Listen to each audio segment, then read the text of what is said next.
Apa itu kondisi sosial ekonomi? Kondisi sosial ekonomi adalah suatu kedudukan yang diatur secara sosial dan menempatkan seseorang pada posisi tertentu dalam masyarakat. Pemberian posisi itu disertai pula dengan seperangkat hak dan kewajiban yang harus dimainkan oleh si pembawa status. Nah, selanjutnya adalah tujuan utama.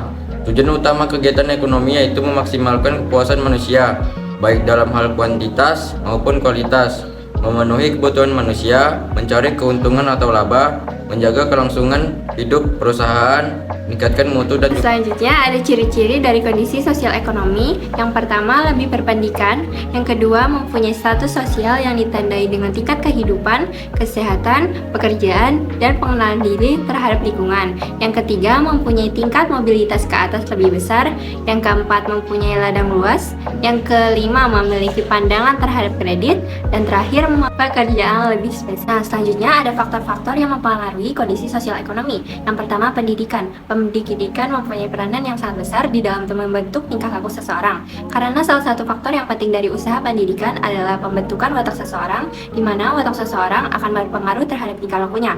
Seseorang yang mempunyai tingkat pendidikan lebih tinggi biasanya memiliki intelektual yang lebih baik, dapat berpikir kritis, yang akan memberikan persyarat untuk peningkatan kualitas hidup. Nah, selanjutnya yang kedua ada pekerjaan. Pekerjaan merupakan suatu unit kegiatan yang dilakukan seseorang di suatu tempat untuk menghasilkan barang atau jasa.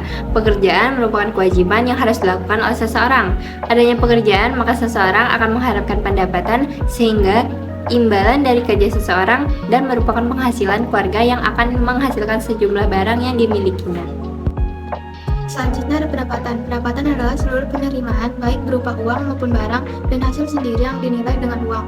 Pendapatan atau penghasilan yang diterima oleh seseorang dapat diperoleh dari bermacam-macam sumber. Tiap-tiap keluarga dalam memenuhi kebutuhannya memerlukan pendapatan yang sumbernya berbeda-beda dengan yang lain. Dan yang terakhir ada sosial. Kedudukan sosial dalam masyarakat mempunyai peranan yang penting dan membentuk tingkah laku, cara bersikap seseorang. Kedudukan sosial juga dapat mempengaruhi cara pandang orang pribadi seseorang. Sosial yang dimaksud dilihat dari kedudukan seseorang dalam suatu pekerjaan yang dimiliki atau yang dilakukan. Selanjutnya ada pengaruh variabel budaya terhadap tingkat pertumbuhan ekonomi. Untuk melihat bagaimana pengaruh variabel budaya terhadap tingkat pertumbuhan ekonomi, digunakan stepwise multiple regression dengan menggunakan kontrol dengan tingkat signifikansi 5% dan multikoliniaritas toleransi lebih besar dari 0,19. Nah, dari perhitungan yang telah dilakukan, diketahui bahwa variabel yang selalu mempengaruhi pertumbuhan ekonomi, baik untuk sampel 18 maupun 20 negara dan dalam periode 1965 sampai 1980 dan 1980 dan 1987. Dengan demikian dapat disimpulkan bahwa variabel tersebut merupakan karakteristik budaya yang potensial dan stabil dalam mempengaruhi pertumbuhan ekonomi. Apabila dilihat lebih jauh, sebenarnya hasil ini mendukung teori pertumbuhan ekonomi neoklasik karena salah satu sifat yang terkait dengan variabel konfusien dinamis adalah hidup hemat, sehingga dapat memiliki tingkat tabungan dan investasi yang lebih tinggi yang dapat mendorong pertumbuhan ekonomi. Untuk lebih jelasnya dapat disajikan dalam staf.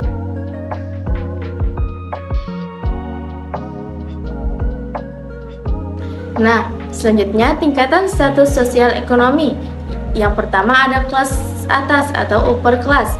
Kelas atas adalah suatu golongan rumah tangga atau kehidupan rumah tangga yang serba berkecukupan, maupun itu primernya, sekunder, dan lain-lain. Nah, ataupun dapat dikatakan mempunyai kemampuan ekonomi yang melebihi dari kebutuhannya atau kekayaan atau hartanya. Nah, yang kedua ada kelas menengah atau middle class. Kelas menengah merupakan golongan yang mempunyai kemampuan di bawah tinggi dan di atas rendah. Dengan kata lain adalah orang yang berkehidupan tidak berlebihan, akan tetapi cukup dalam memenuhi kebutuhan yang disesuaikan dengan kemampuan.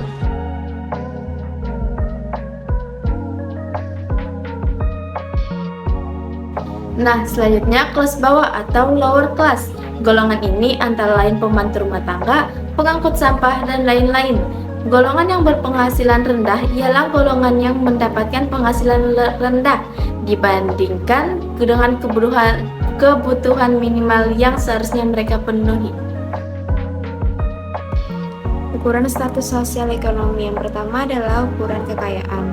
Kekayaan tersebut misalnya dilihat dari bentuk rumah yang bersangkutan, mobil pribadinya, cara-cara berpakaian, serta bahan yang dipakainya, dan kebiasaannya berbelanja barang dan jasa dan seterusnya. Ukuran kekayaan ini merupakan dasar yang paling banyak digunakan dalam pelapisan sosial. Yang kedua adalah ukuran kekuasaan. Seseorang yang memiliki kekuasaan atau wewenang yang besar akan masuk pada lapisan atas, dan yang tidak memiliki kekuasaan maka masuk dalam lapisan bawah. Yang ketiga adalah ukuran kehormatan. Ukuran kehormatan tersebut mungkin terlepas dari ukuran-ukuran kekayaan dan kekuasaan. Orang yang paling disegani dan dihormati mendapatkan tempat teratas dalam lapisan sosial. Yang keempat adalah ukuran ilmu pengetahuan. Biasa dipakai oleh masyarakat yang menghargai ilmu pengetahuan, walau terkadang masyarakat salah persepsi karena masyarakat hanya meninjau dari segi gelar yang diperoleh seorang raja. Apakah Indonesia termasuk negara yang masyarakatnya mengalami ketimpangan sosial? Ketimpangan sosial, apa itu ketimpangan sosial? Ketimpangan sosial adalah suatu keadaan yang tidak seimbang yang ada di masyarakat yang menjadikan suatu perbedaan. Selanjutnya ada faktor kesenjangan sosial, yaitu perbedaan sumber daya alam, kebijakan pemerintah, pengaruh globalisasi, demograf, serta kondisi dan letak geografis. Selanjutnya adalah kesenjangan yang terjadi di Indonesia, perbedaan antara penduduk kota dan desa, perbedaan sumber mata pencaharian, perbedaan sumber daya alam, perbedaan kondisi perumahan antara gedung-gedung tinggi dengan tempat tinggal rumah di sekitarnya, perbedaan pendidikan masyarakat mampu dan tidak mampu. Mari simak ilustrasi selanjutnya agar kita lebih memahami apa itu ketimpangan sosial di Indonesia. Ini adalah kisah Dewi dan Putri, dua anak perempuan dari Indonesia. Dewi berasal dari keluarga yang termasuk 10% rumah tangga terkaya di Indonesia. Sebaliknya, Putri berasal dari keluarga yang termasuk 10% rumah tangga termiskin di Indonesia. 28 juta orang Indonesia hidup miskin seperti keluarga Putri. Ketimpangan antara Dewi dan Putri dimulai sejak dalam kandungan. Ibu Putri tidak mampu untuk mengunjungi fasilitas kesehatan formal ketika hamil dan juga tidak mengkonsumsi nutrisi yang sesuai. Akibatnya, Putri lahir dengan berat badan di bawah normal. Ibu Dewi mampu untuk datang ke dokter secara teratur dan mendapatkan asupan gizi yang baik sehingga Dewi lahir normal dengan berat badan yang cukup.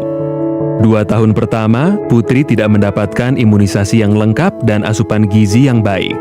Akibatnya, Putri tidak bisa menyusul tinggi badan Dewi dan malah semakin tertinggal.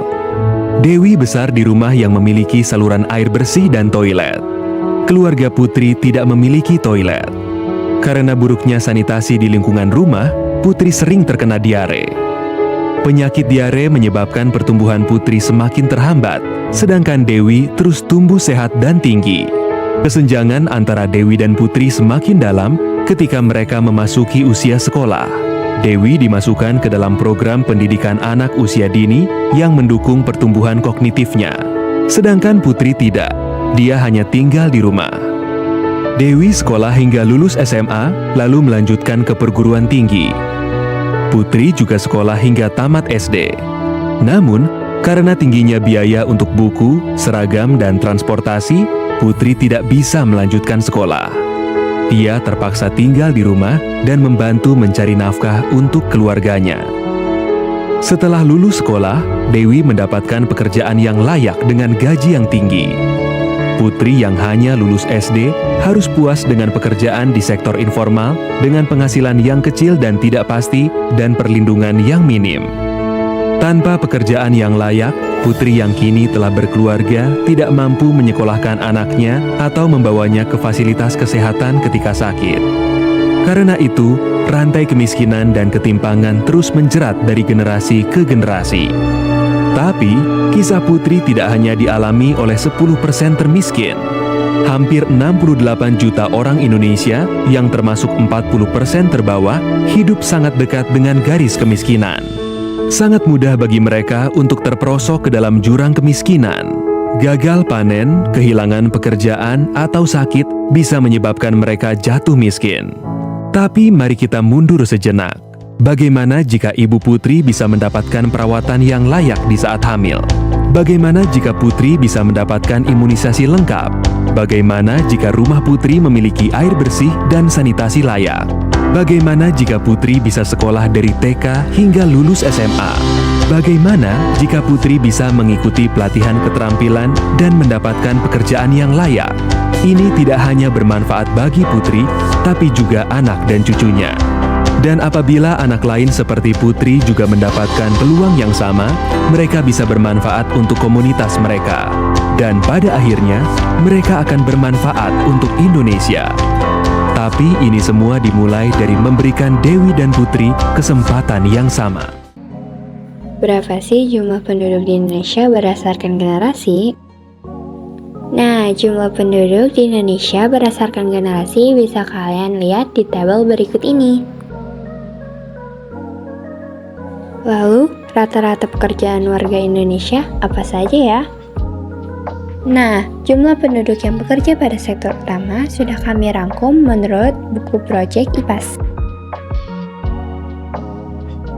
Dapat kita ambil kesimpulan bahwa sumber mata pencarian warga Indonesia didominasi oleh kegiatan industri, pertanian, dan perdagangan. Lalu, seperti apa sih perkembangan kondisi sosial ekonomi di Indonesia? Perkembangan sosial ekonomi di Indonesia yang pertama di bidang ekonomi masyarakat. Di Indonesia sekarang sudah maju, sudah banyak yang membuka lapangan pekerjaan, dan banyak juga yang sudah mendirikan perkantoran sebagai industri dan lapangan pekerjaan. Selain perkantoran, juga banyak yang mendirikan hotel. Dan yang kedua adalah di bidang sosial masyarakat, mulai berinteraksi dan saling menolong dan membantu satu sama lain.